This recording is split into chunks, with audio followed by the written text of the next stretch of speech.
Well, I was wondering, was anyone else surprised that in the end S.H.I.E.L.D. got completely dismantled? Yeah, that was. I mean, for me, it's not dismantled, but it needs to be fixed. Yeah, and apparently there's no one left to run it since Fury's gone, Hill's gone.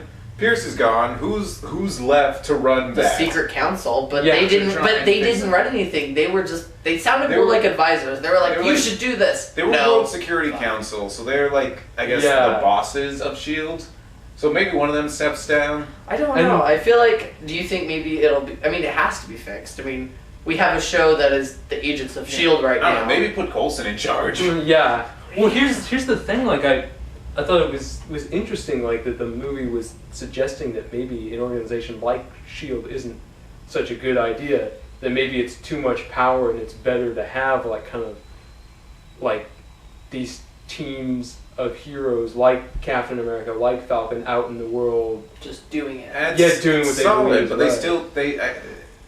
I still think that just in a practical sense, S.H.I.E.L.D. is necessary because you need someone It's a necessary evil. To organize all these people, and B, to keep them accountable. Yeah. Can we talk about Easter eggs really quickly? What they say, Stephen Strange? Well, not just that. Once I felt like they were listing off things right there.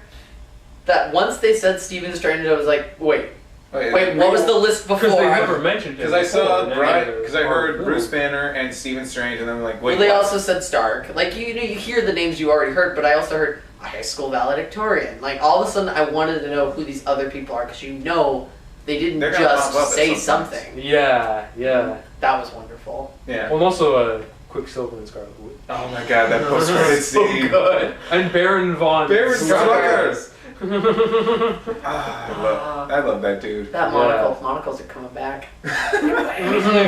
Oh, that's how you know he's the anti-Nick Fury. He doesn't have an eye patch, he has a monocle. And it's on the other eye. And we got the twins. So that means that Marvel beat Fox to put Quicksilver on screen. They totally did! That is true. And Hydra has the Loki Pokey stick. Okay, quick question.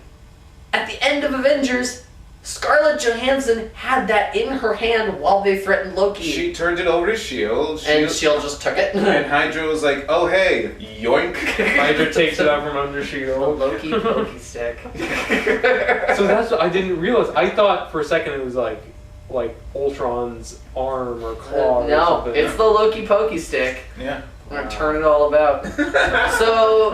So someone read, at least from what they got from the post-credit sequences, that they were like, oh, now it's time for the Age of Miracles.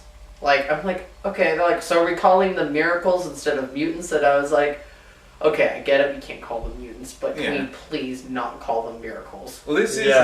How about naturals? Maybe. I agree. I like that that's where they're going. Like, one of the things that they brought up in the Ultimates, which Avengers pulls a lot from, is that in the world of superheroes in the 21st century, wars are not fought, it's not nuclear power, it's not engineering power, it's genetic power that's going to win wars. Right. Like, that's the new weapon, that's the new threat. And from that standpoint, it is actually interesting that they're bringing in mutants.